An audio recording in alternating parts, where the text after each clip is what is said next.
से निकल गई हूँ। ध्यान से आना। मम्मी आप ज्यादा टेंशन मत लीजिए। अच्छा मम्मी एक बात बताना, वो राजन मेरा लैपटॉप रिपेयर करके दे गया? नहीं, तेरा लैपटॉप तो नहीं आया। अरे कितना बड़ा झूठा है, मुझसे तो कह रहा था दोपहर तक रिपेयर करके घर पहुंचा दूंगा। चलो मैं जाके देखती हूँ। भैया समता नगर। हाँ।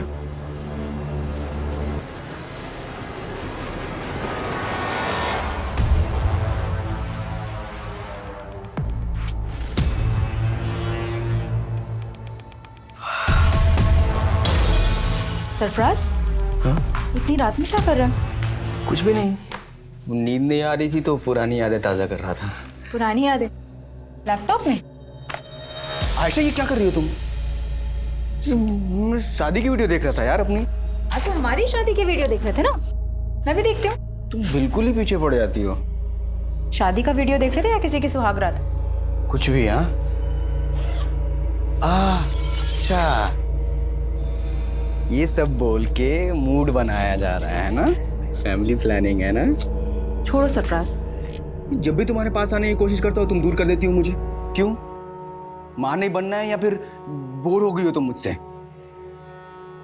तुम ना एकदम टू मच हो। चलो जल्दी से स्माइल दो। चलिए फिर।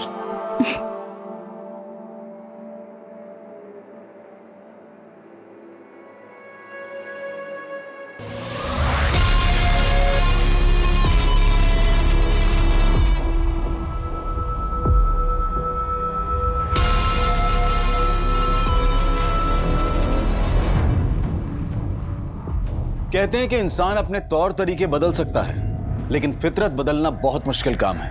और अगर फितरत बुरी हो तो उसके फितूर और भी खौफनाक होते हैं। और ऐसे फितूर में जीने वाले कभी पीछे मुड़कर नहीं देखते, जबकि आगे सिर्फ तबाही होती है। और ऐसी ही तबाही सरफराज का भी इंतजार कर रही थी।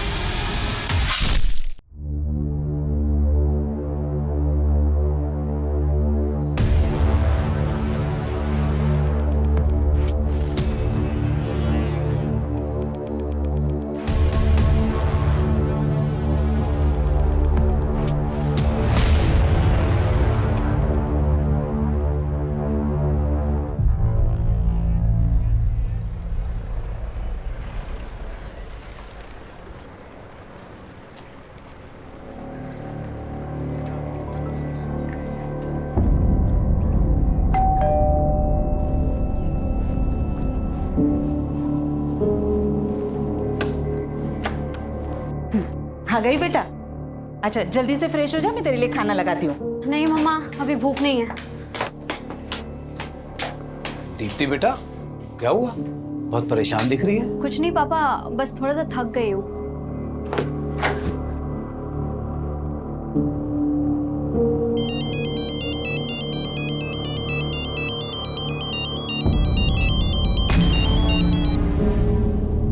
हेलो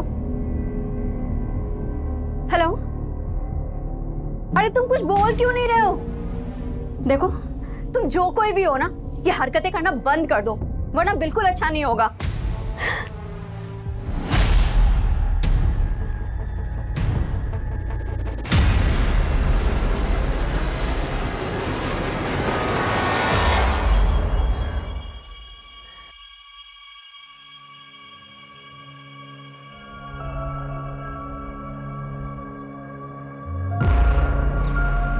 सरफराज, यहाँ क्यों खड़े? अरे कुछ नहीं भाईजान, बस देख रहा था हमारी बीवियाँ कितना काम करती है, कैसे मशरूफ रहती है काम में। और तुम कहाँ मशरूफ थे? दिन भर से दिखाई नहीं दिए। देखा भाईजान, आपकी बहन एक बार मुझे देख ना लेना तो दिन नहीं कटता इनका। क्यों मिस कर रहे थे हमें? कमाल की जोड़ी है तुम दोनों की, एक साथ होते हो ना तो रौनक आ जाती है। अरे कहाँ भाभी जान, दूर के ढोल सुहाने होते हैं, वरना किस्मत तो अरबाज भाई की अच्छी है जो आप उनके गले का हार बनी। हमारी किस्मत पर तो कांटे लगे हैं बस। अच्छा बहुत चुपती हूँ ना मैं, भी बताती हूँ। आयशा ये क्या कर रही हो? बहुत चुपती हूँ ना मैं। रुको रुको। अरे आयशा, आयशा ये क्या कर रही तुम? आयशा ये बाहर निकलो। सरफराज बच्चों की तरह। सॉरी भाभी, देखा तेरी मस्ती में भाभी के कपड़े खराब हो गए। तुम्हारे अरे कोई बात नहीं, मैं चेंज करके आती हूँ।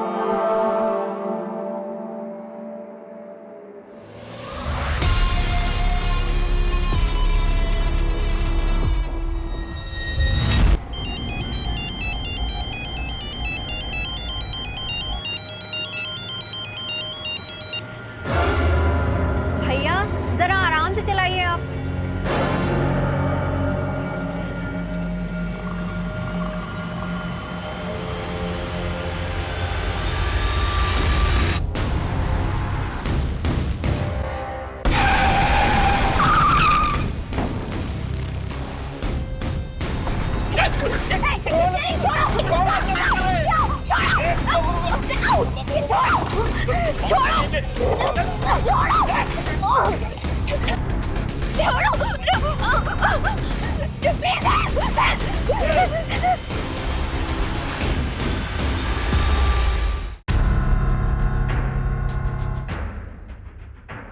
कुछ पता चला दीप्ति का? नहीं, वो राजन की दुकान पर अपना लैपटॉप लेने नहीं पहुंची और उसके ऑफिस वालों से भी कुछ पता नहीं चल रहा।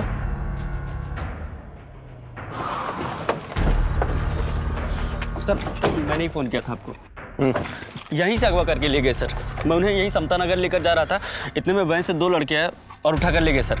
उस गाड़ी का नंबर नोट किया जिसमें लड़की को लेके गए? नहीं सर, सब कुछ इतना जल्दी हो गया कुछ समझ में नहीं आया सर। लेकिन सर वैन ब्लू कलर की थी सर।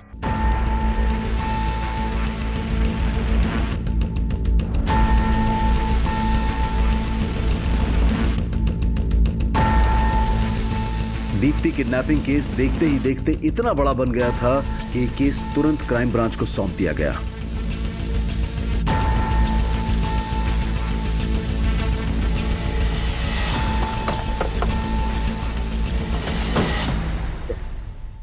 जैन सर। जैन, क्या अपडेट?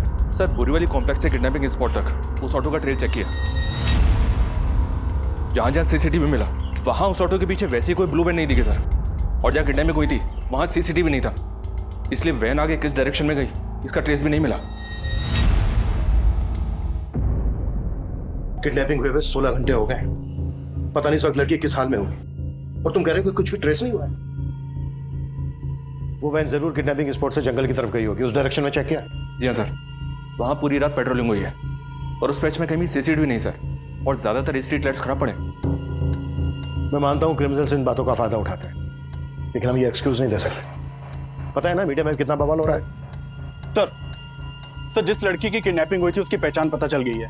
कल देर रात एक दीप्ति नाम की लड़की की मिसिंग कंप्लेंट फाइल हुई थी और ये दीप्ति उसी एरिया में रहती है जहां से किडनैपिंग हुई थी। सर मैंने ऑटो वाले को इस लड़की की फोटो दिखाई तो उसने कहा कि वही लड़की है जो उसके ऑटो से किडनैप हुई थी।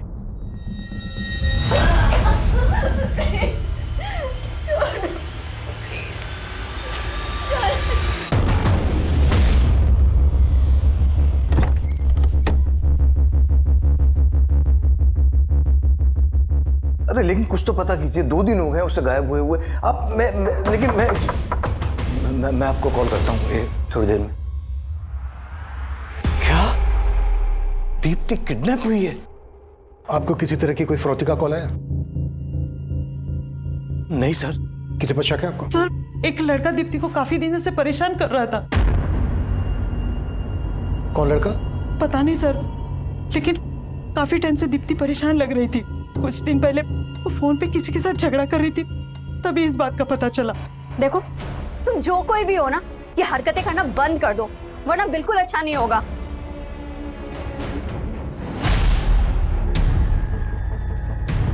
क्या बात है बेटा, किससे बात कर रही थी? मालूम नहीं मम्मा कौन है, आए दिन मुझे ब्लैंक कॉल करता रहता है और आजकल तो मेरा पीछा करना भी शुरू कर दिया है। और मम्मा आज तो उसने हद ही कर दी। मतलब इतना सब कुछ दीप्ति के साथ हो रहा था तो आप लोगों ने पुलिस कंप्लेन क्यों नहीं की? यही गलती हो गई सर, पता नहीं था कि दीप्ति के साथ। प्लीज सर, प्लीज उसका पता कीजिए सर। देखिए हम पूरी कोशिश कर रहे हैं, ये काम है हमारा। आप लोगों ने कल दीप्ति को आखिरी बार कब देखा था? जी कल सुबह जब ऑफिस जा रही थी। कहाँ ऑफिस है दीप्ति का? जी बोरीवली में एबल कंप्यूटर्स नाम की कंपनी है, वहीं पर सेल्स एग्जीक्यूटिव है। ऑफिस से निकलते वक्त उसने अपनी मम्मी को फोन भी किया था। अच्छा मम्मी एक बात बताना, वो राजन मेरा लैपटॉप रिपेयर करके दे गया? नहीं, तेरा लैपटॉप तो नहीं आया? अरे कितना बड़ा झूठा है, मुझसे तो कह रहा था दोपहर तक रिपेयर करके घर पहुंचा दूंगा। चलो मैं जाके देखती हूँ। दीप्ति रात को 9 बजे तक घर ही नहीं पहुंची, फिर उसका फोन भी बंद आने लगा। मैं राजन की दुकान पर गया पूछने के लिए, तो वो कहने लगा कि दीप्ति वहां भी नहीं पहुंची। ये राजन की शॉप कहाँ है? हाँ सर, दीप्ति मैडम मेरी पुरानी कस्टमर है, उन्होंने अपना लैपटॉप ठीक करने के लिए मुझे दिया था। राजन भाई, अरे ये लैपटॉप चेक कर लेना, आजकल बहुत हैंग कर रहा है और इसमें वाईफाई का सिग्नल भी नहीं शो करता है। अरे मैडम 2 मिनट में चेक करके बताता हूँ प्रॉब्लम क्या है। आप बैठो ना, बैठो ओए, इधर मैडम के लिए कोल्ड ड्रिंक लेके आ जल्दी। नहीं राजन भाई, मुझे ना बहुत लेट हो रहा है, आप इसको सही करा के ना घर पहुंचा देना बस। आप इसे भी रखो और पहुंचा देना आप, ठीक है? अरे मैडम 2 मिनट में देख। कल शाम 7 साढ़े 7 बजे उनका फोन भी आया था मुझे।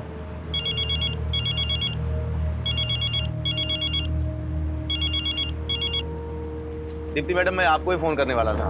राजन भाई, लैपटॉप रिपेयर हुआ या नहीं हुआ? हाँ बिल्कुल रिपेयर हो गया है, लेकिन मैं पहुंचा नहीं पाया। आप दुकान पे आके ले जा सकती हैं?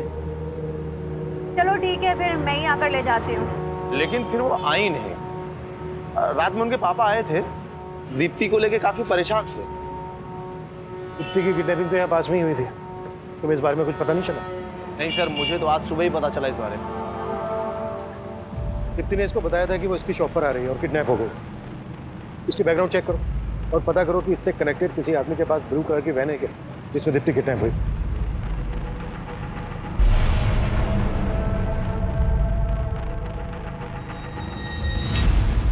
दीप्ति के पेरेंट्स ने बताया था कि कोई लड़का दीप्ति को ब्लैंक कॉल करता है, स्टॉक करता है। दीप्ति के कॉल रिकॉर्ड से स्टडी करो और जहां जहां दीप्ति का आना जाना था वहां सीसीटीवी फुटेज चेक करो। ये लड़का दीप्ति के ऑफिस, गली, मोहल्ले कहीं से भी कनेक्टेड हो सकता है। अरे भाई साहब, कमाल करते हैं आप भी। इतना सब कुछ हो गया, आपने बताया भी नहीं क्योंकि लड़का दीप्ति को परेशान कर रहा था। अब इतने गैर और इतने पराये हो गए हम। बस जय, अभी ये सब बात करने की हालत में नहीं है हम लोग। अरे भाई साहब, हम समझ सकते हैं, लेकिन हम ऐसे हाथ में हाथ रख के नहीं बैठ सकते। भाई साहब कुछ तो बताइए आप, ताकि हम जाके दीप्ति के बारे में कुछ तो मालूम करें, उसे ढूंढे जाके कम से कम।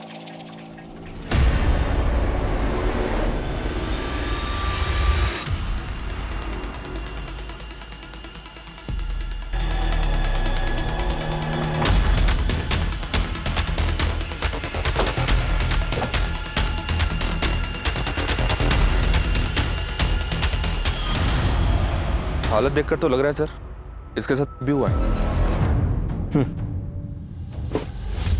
ये जगह किडनैपिंग लोकेशन से 7-8 किलोमीटर दूर है।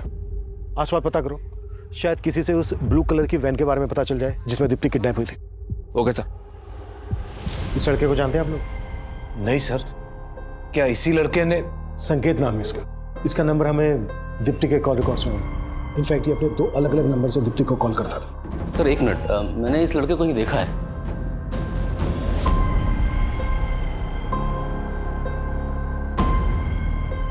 हाँ सर, इस लड़के को मैंने दीप्ति के साथ देखा था।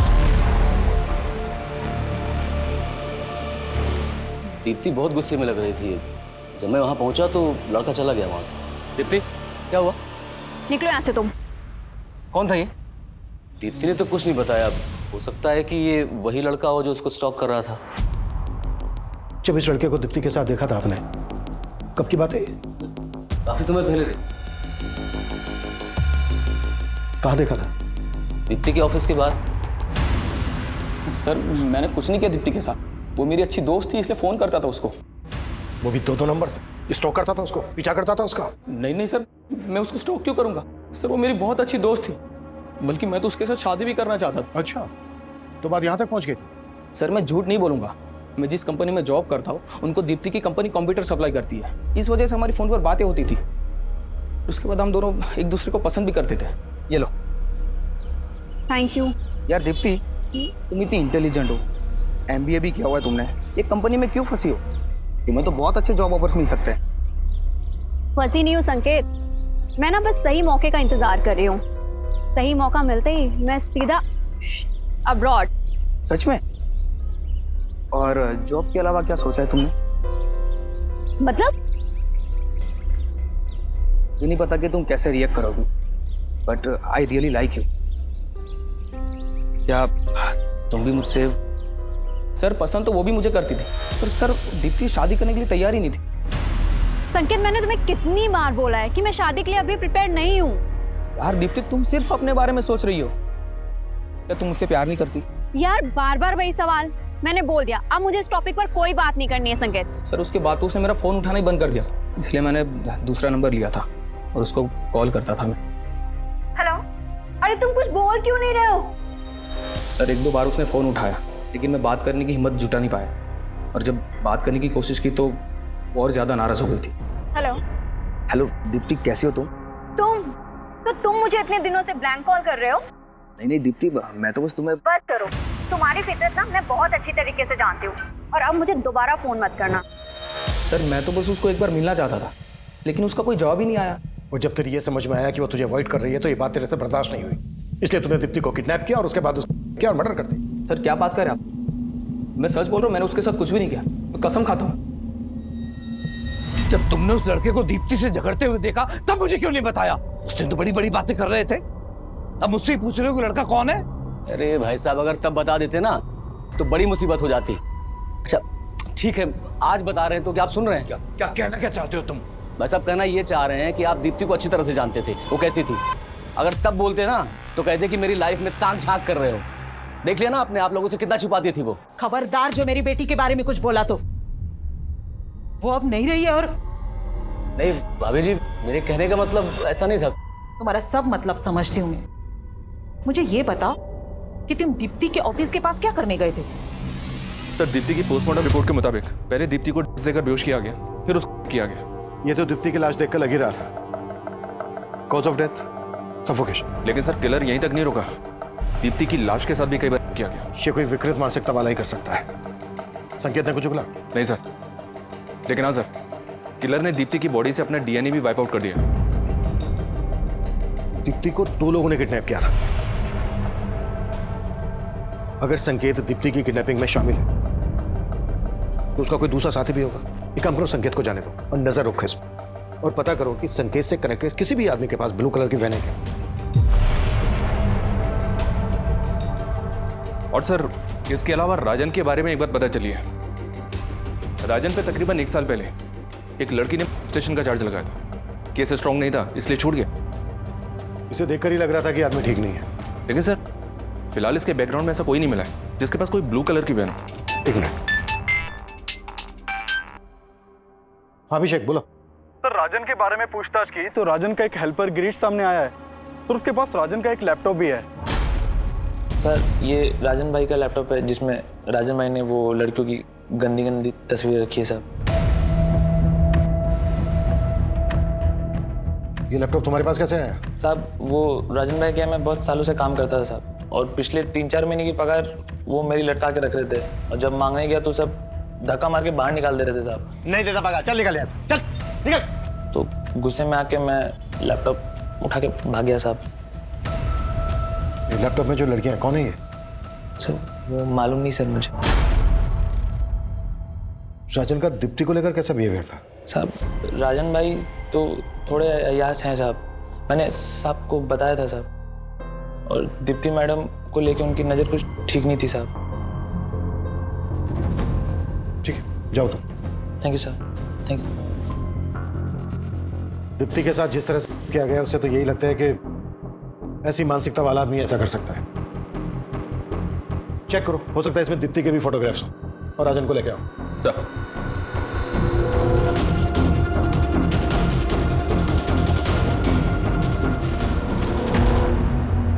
दीप्ति ने आखिरी कॉल तुझे किया था, और सीधे सीधे बोल, दीप्ति और मर्डर में तेरे साथ दूसरा कौन शामिल था?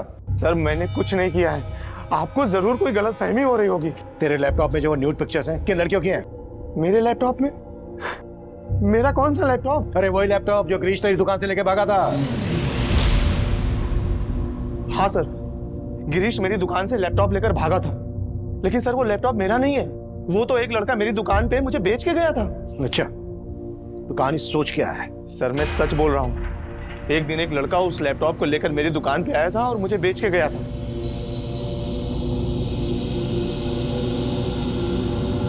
₹2000 मिलेंगे इसके? ठीक है, दो जल्दी। सर, वो लैपटॉप बेचना चाहता था, मैंने ₹2000 में खरीद लिया। मैंने सोचा था कि इसको ऊंचे दाम में बेच दूंगा, मुझे नहीं पता था कि उस लैपटॉप में वो सब फोटोज हैं। कौन था वो लड़का? मुझे नहीं पता सर, वो तो मैंने पहली बार अपनी दुकान पे देखा उस लड़के को। सर मैं एक इज्जतदार आदमी हूँ। ओ इज्जतदार आदमी, सब पता किया हमने तेरे बारे में। स्टेशन का चार्ज लगा था तुझ पर। वो तो झूठा आरोप है सर मेरे ऊपर, मैं सच बोल रहा हूँ। ऐसे नहीं उगलेगा ये। उगलवाइस stop. Sir sir sir sir sir एक सर सर मैंने लैपटॉप चेक किया पर इसमें दीप्ति की कोई फोटो नहीं मिली। हो सकता है दीप्ति की फोटोग्राफ इससे डिलीट कर दी गई। इसका डिलीटेड डेटा रिट्रीव करो। Okay sir. और एक बात सर, ये सारी फोटोज मॉफ्ड हैं। मॉफ्ड? जी सर। यानी न्यूड पिक्चर्स के ऊपर दूसरी लड़कियों के फेसेस लगाए गए। Right sir. और एक बात सर, मैं जब लैपटॉप चेक कर रहा था तो मुझे सरफराज नाम का एक फोल्डर मिला सर जिसमें इस लड़के के कई फोटोज हैं। ये देखिए, लैपटॉप से ज़्यादा कुछ तो पता नहीं चला सर, लेकिन जब मैंने लैपटॉप के सीरियल नंबर से इसके बायर का पता किया तो पता चला कि कुरला के रहने वाले सरफराज ने लैपटॉप खरीदा है सर। और ये देखिए सर, लैपटॉप पे भी एस लगा है। हो सकता है सर लैपटॉप खरीदने वाला सरफराज और फोल्डर के अंदर जिसके फोटो हैं वो सरफराज, ये दोनों एक ही हैं।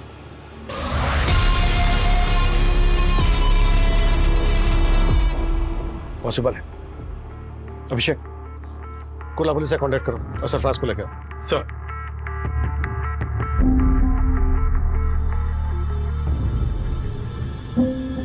आयशा चलो घर में गरम चाय।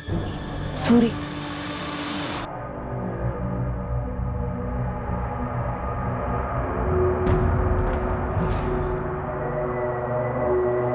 आयशा, मैं बहुत दिनों से तुमसे कुछ बात करना चाह रहा था। किस बारे में? माना कि तुम्हारी डिलीवरी में काफ़ी कॉम्प्लिकेशंस थी, लेकिन अब तुम फिट हो और जूही भी 1 साल की हो गई है। आयशा, तुम वही बिजनेस फिर से शुरू क्यों नहीं कर देती जो तुम जुबैदा भाभी के साथ करती थी? नहीं वसीम, अब हालात बहुत बदल गए हैं। मुझे नहीं लगता कि जुबैदा भाभी दोबारा वो काम शुरू करना चाहेंगी। तो तुम क्यों शुरू नहीं कर देती? क्यों? मेरा और जूही का खर्च चलाना मुश्किल हो रहा है क्या? आयशा, मैंने तुम्हारी हर मुश्किल को आसान किया है और तुम मेरे लिए मुश्किल नहीं बन सकती। और जूही, उसका नाम नहीं लिया तुमने। क्यों? वो सरफराज का खून है इसलिए?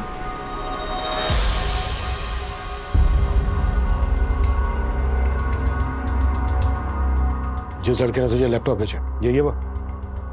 नहीं सर, ये वो नहीं है। स्केच बनवा सकता है उसका?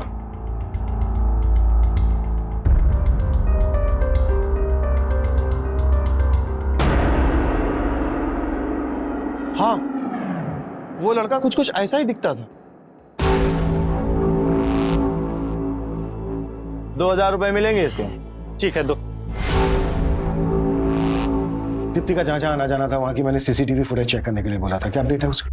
सर हमने दीप्ति के फोन के लोकेशन के हिसाब से ऐसे कई एरियाज की फुटेज निकलवाई है, लेकिन सर फुटेज काफी ज्यादा है। फुटेज ज्यादा है तो ज्यादा आदमी लगाओ चेक करने के लिए। दीप्ति की हत्या हुए अब 10 दिन बीत चुके थे, लेकिन दीप्ति के हत्यारे की तलाश में अब पुलिस को सरफराज से जुड़े ऐसे राज पता चलने वाले थे जो इस केस को और भी उलझा देने वाले थे। सर मैंने कुर्ला पुलिस से कांटेक्ट किया तो मालूम चला कि सरफराज पिछले 1.5 साल से लापता है।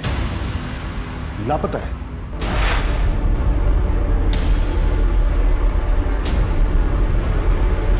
जी सर। 1.5 साल पहले सरफराज की मिसिंग कंप्लेंट उसकी बीवी ने दर्ज करवाई थी, लेकिन कुर्ला पुलिस सरफराज के बारे में कुछ पता नहीं लगा पाई और यह केस पिछले 1.5 साल से अनसॉल्व्ड है। 1.5 साल से? ऐसा क्या इस केस में कि पिछले 1.5 साल से सॉल्व नहीं हुआ? सर मैंने ये केस स्टडी किया, इस केस के ऊपर कुछ खास काम नहीं हुआ था।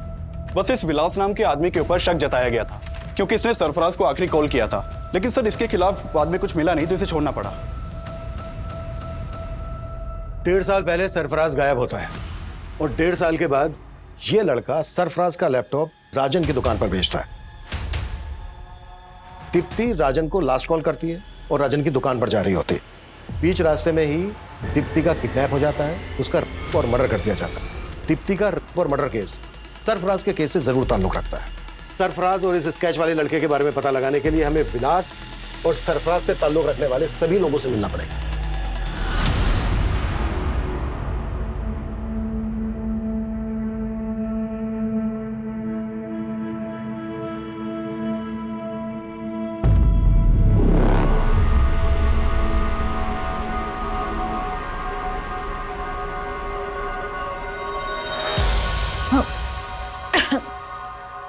क्या हुआ आयशा? कुछ नहीं।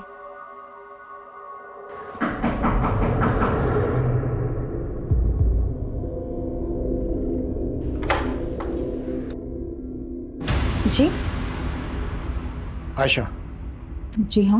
मैं inspector Abhimanyu Jindal, crime branch. हमें आपके पति सरफराज के बारे में आपसे कुछ बात करनी है। सरफराज? पूरे 1.5 साल बाद सरफराज के बारे में? पूछिए, क्या पूछना है? हमें आपके पति सरफराज का लैपटॉप मिला है। सरफराज का लैपटॉप? कहाँ? और सरफराज? ढूंढ रहे हैं हम उसे। दरअसल सरफराज का लैपटॉप दहीसर में एक दुकान पर बेचा गया, और जिसने बेचा तो ये लड़का है। आप जानती हैं इसको? नहीं। सरफराज के लैपटॉप में हमें कुछ लड़कियों के फोटोग्राफ्स मिले हैं। उनके फेसेस कुछ न्यूड पिक्चर्स के साथ मॉर्फ किए गए। दहीसर के जिस एरिया में सरफराज का लैपटॉप बेचा गया, रिसेंटली उसी एरिया में दीप्ति नाम की लड़की का और मर्डर किया गया। जानती हैं आप दीप्ति को? कभी आपने देखा था सरफराज के साथ इसे?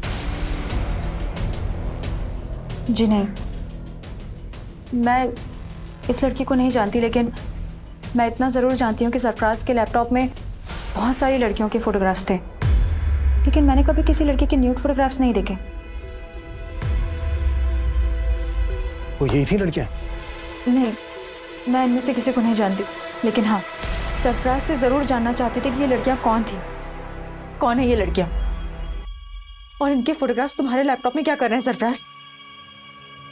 अच्छा, इसीलिए तुम उस दिन अपना लैपटॉप मुझे नहीं दे रहे थे, है ना? चुप क्यों हो? बोलो सरफराज। मेरा पास्ट।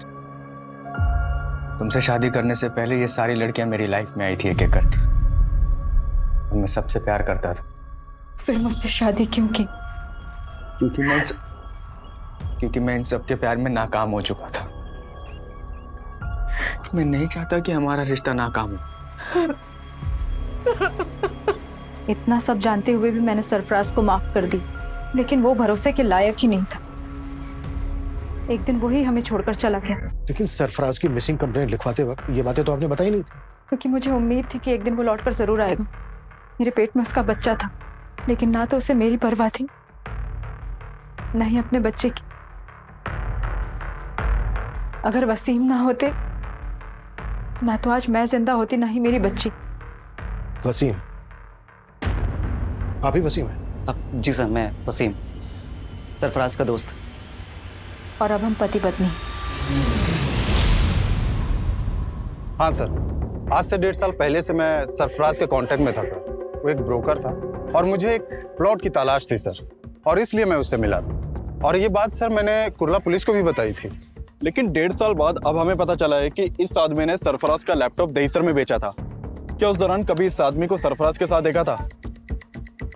नहीं सर, मुझे ध्यान में नहीं है। शायद कभी देखा होगा सरफराज के साथ में। इसका नाम सरफराज है, ये 1.5 साल से लापता है। क्या इसको जानते हैं आप लोग? कभी दीप्ति के साथ देखा हो इसको?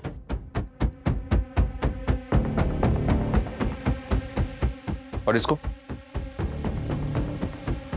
जी नहीं सर। तो क्या इन दोनों ने? ऐसा शक है हमें। हेलो भाभी जान, कैसी हैं आप? आयशा, तू? लगता है अब तो आपने मेरा नंबर भी डिलीट कर दिया अपने मोबाइल से। अरे नहीं, वो फोन बदल दिया है। बदल तो बहुत कुछ गया है भाभी। जिंदगी हर कदम पे नया मोड़ ले लेती है। आयशा, तू ये क्या कह रही है? मैं कुछ समझी नहीं। मुझे तो लगा था आप खुद ही फोन करके बता देंगे, लेकिन कोई बात नहीं, मैं ही पूछ लेती।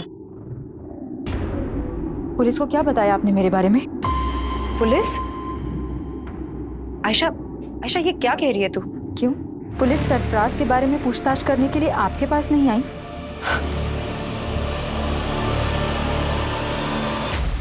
सर, हमने दीप्ति के ऑफिस के बाहर की पिछले 2 महीने की कई सीसीटीवी फुटेज चेक की। उनमें से कई फुटेज में दीप्ति संकेत के साथ दिखाई दे रही है, लेकिन सर फुटेज में संकेत दीप्ति को स्टॉक करता हुआ नहीं दिखाई दे रहा है। लेकिन दीप्ति को लगता था कि कोई लड़का उसको स्टॉक करता था, पीछा करता था उसको। बाकी की फुटेज भी चेक करो। जी सर। और एक बात है सर, दीप्ति की हत्या से 2 दिन पहले उसका चाचा उसके ऑफिस के बाहर देखा गया था। मैंने और चेक किया तो पता चला कि दीप्ति का चाचा अक्सर दीप्ति के ऑफिस वाले एरिया में जाया करता था। इसके खिलाफ मिला कुछ? अनमेरिड जॉबलेस फ्रस्ट्रेटेड आदमी है सर, शराब की भी लत है। कुछ साल पहले तक दीप्ति के पेरेंट्स के साथ ही रहता था। दीप्ति के फादर इसकी आदतों से परेशान थे, इसलिए इसे अलग कर दिया। जयेश घर में अपना हिस्सा मांग रहा था सर, और दीप्ति घर बेचने के खिलाफ थी। हाँ सर, ये बात सही है कि जयेश चाहता था कि मैं घर बेच दूं और उसे उसका हिस्सा दे दूं। लेकिन दीप्ति ये नहीं चाहती थी कि ये घर में क्या। चाचा, आप किस मुंह से अपना हक मांग रहे हैं? दीप्ति, हम दोनों भाइयों के पीछे मुड़ने की जरूरत नहीं है तुझे। क्यों ना बोलूं? आप भूल गए जब आपको बिजनेस करना था आपने 10 लाख रुपए का लोन लिया था और आपका बिजनेस तो ठप हो गया। उसकी किस्तें किसने चुकाई? मैंने और पापा ने। तू हद से ज्यादा नहीं बोल रही है? हा? क्यों? आप भी हद में कहाँ रहते हैं? काम आपको आता नहीं है और नशा आपसे छूटता नहीं है। अपने हद में रह जयेश, वो जो बोल रही है वो सही बोल रही है। तो आपको कभी लगा नहीं कि जयेश ऐसा कुछ? सर, माना कि जयेश से हमारी बनती नहीं है, लेकिन वो ऐसा नहीं कर सकता। ये ऐसा समझ सकते हैं सर, लेकिन मुझे किसी पे भरोसा नहीं। मेरी बेटी को किसी दुश्मन से कम नहीं समझता था वो। साहब, मुझे मालूम था भाभी जी मुझे बख्शेंगे नहीं, लेकिन मैं इतना गया गुजरा नहीं हूं कि अपनी भतीजी के साथ ये सब। तो फिर उसके ऑफिस के पास क्यों मंडराता था? दीप्ति की हत्या से 2 दिन पहले भी तू वहां देखा गया, क्यों गया था? मैं तो बस उससे मिलके बताना चाह रहा था कि मुझे मेरा हिस्सा मिल जाए और रास्ते में ना आए। काम नहीं है साहब, पैसा नहीं है। काम नहीं है, पैसा नहीं है, लेकिन तेरा दोस्त उमेश तो तुझे पैसे दे रहा था ना, कर्जा दे रहा था ना तुझे, और रोज पे रोज तुझे दारू भी पिला रहा था। कहीं ऐसा तो नहीं है कि उसको खुश करने के लिए तूने दीप्ति को? पैसा कुछ नहीं है साहब, मैं सच कह रहा हूँ। जो भी है वो तो तेरा दोस्त गलत देगा, और तू भी। सर, इस लैपटॉप का डिलीटेड डाटा रिट्रीव कर लिया गया है। सर, इसमें दीप्ति के फोटोज नहीं मिले। ये देखिए, एक दूसरी लड़की के न्यूड फोटोज मिले। मतलब इस लड़की के फोटोग्राफ्स मॉर्फ नहीं किए गए? नहीं सर, ये फोटोज मॉर्फ नहीं किए गए, बल्कि ओरिजिनली ऐसे ही खींचे गए हैं।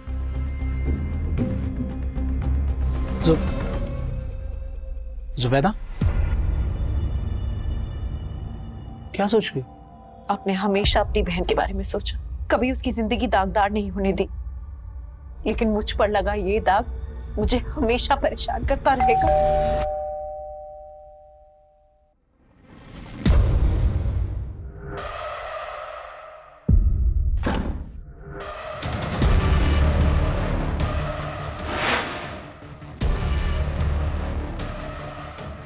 आप कुछ बोल क्यों नहीं रही हैं? सरफराज के लैपटॉप में आपके ये फोटो होने की कोई तो वजह होगी। वजह थी, सरफराज अय्याज था, गलती हमारी भी थी। मैंने बिना जाने बिना परखे अपनी बहन की शादी उसके साथ करवा दी, और उसके बाद उसको पड़ोस में ही घर दिलवा दिया। फिर वो मेरी बीवी पे ताक झांक करने लगा।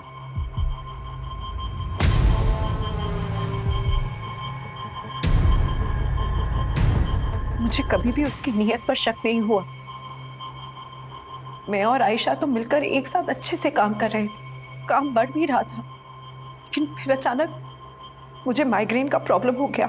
आयशा, मैं नहीं चाहता कि इस काम से जुबैदा को और ज्यादा तकलीफ हो।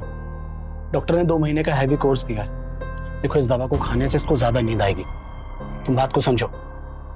ऐसा करो कि कुछ दिन के लिए काम बंद कर दो। मेरी तबीयत की वजह से हमें कुछ टाइम के लिए हमारा काम बंद करना पड़ा, और एक दिन मैं दवा लेके बस आराम कर रही थी तो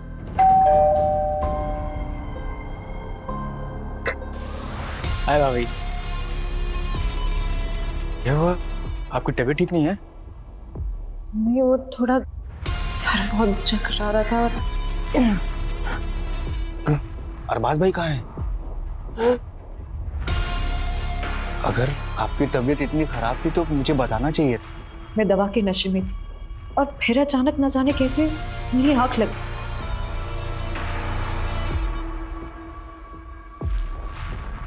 और फिर उसने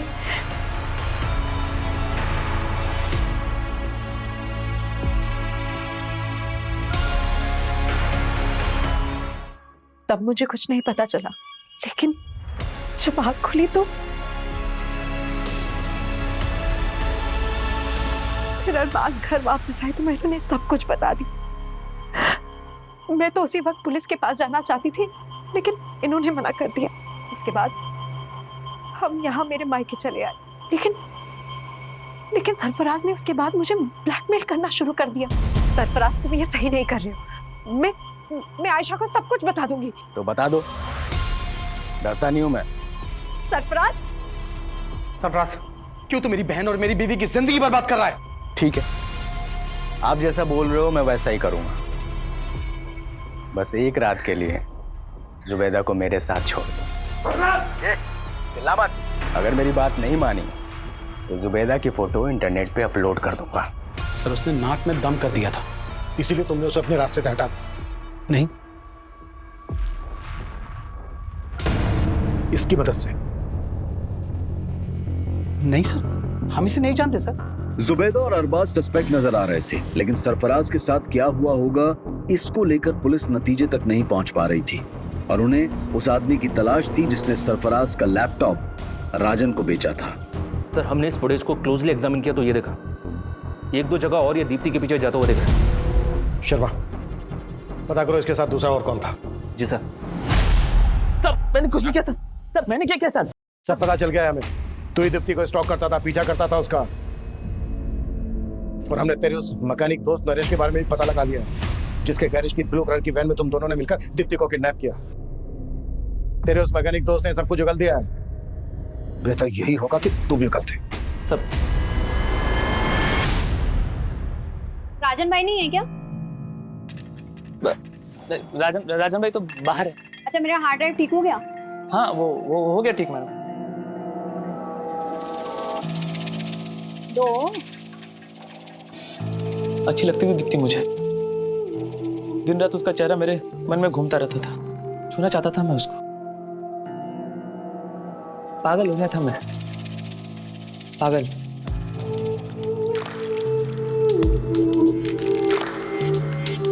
प्यार करता था मैं उससे। अगर मैं उसको ये बात बोलता तो कभी नहीं मानती। मेरे को मालूम था उस दिन वो राजन भाई की दुकान पे आने वाली।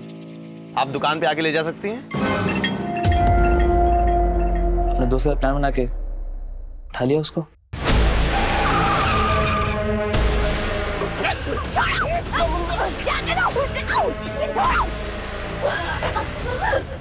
जाने दो मुझे। नहीं, डरो मत दीप्ति, मैं प्यार करता हूँ दीप्ति तुमसे। शादी कर लो मुझसे। साहब, मरते तब तक तू करता रहा और मरने के बाद भी बोलता है प्यार करता था। कुत्ता साले। और इतना कुत्तों की इसकी चीखें पुलिस स्टेशन के 1 किलोमीटर दूर तक सुनाई देनी चाहिए। सर, ये स्केच इस शाद नाम के लड़के का है। ये साइन में एक फैक्ट्री में काम करता है और सर 1 महीने से गायब। और सर ये भी पता चला है कि ये शाद इस विलास के टच में भी था। जब 1.5 साल पहले सरफराज गायब हुआ था तो उसे आखिरी कॉल इसी ने किया था।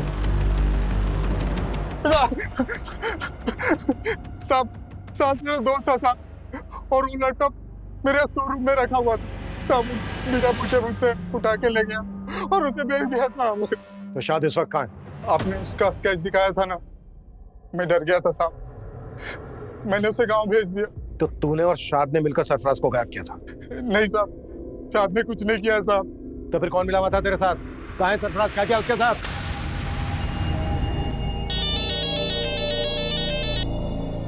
हेलो विलास भाव, अरे बताओ क्या खिदमत करूं आपकी? अरे बहुत इंतजार कराया आपने।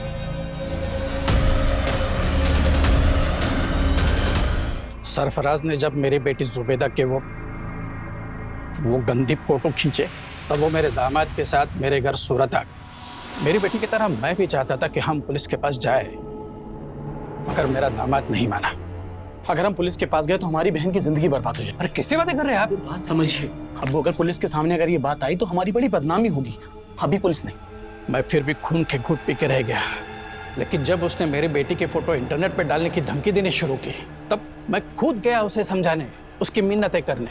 खुदा से डर बेटा, वो फोटो डिलीट कर दे। अपनी बेटी दे दे, सिर्फ 1 रात के लिए। राज, तू ये सही नहीं कर रहा है, समझा? चले, क्या जो करना कर ले। विलास को तो मैं काफी दिनों से जानता था। बहुत सारा कर्जा लेकर रखा था उसने मुझसे। और तुमने उसको बोला कि अगर वो तुम्हारा साथ देगा तो तुम उसका सारा कर्जा माफ कर दो। मैंने जो भी किया अपनी बेटी के आबरू बचाने के लिए किया और मुझे उसका जरा भी अफसोस नहीं है।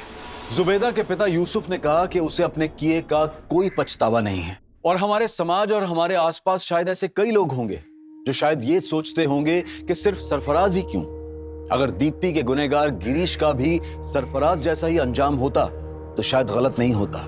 अगर जुबैदा का पति अरबाज पहले से ही पुलिस की मदद लेने का फैसला कर लेता तो जुबैदा के पिता की बेबसी का फितूर उन्हें आज कटघरे में लाकर खड़ा नहीं करता। अब मैं अनूप सोनी आपसे विदा लेता हूं, फिर मुलाकात होगी क्राइम पेट्रोल सतर्क के ब्लैक हेडलाइंस अध्याय में एक और नए केस के साथ। और याद रखें, क्राइम और आपके बीच में सिर्फ इतना फर्क है कि आप कितने सतर्क हैं। सतर्क रहें, सुरक्षित रहें। जय हिंद।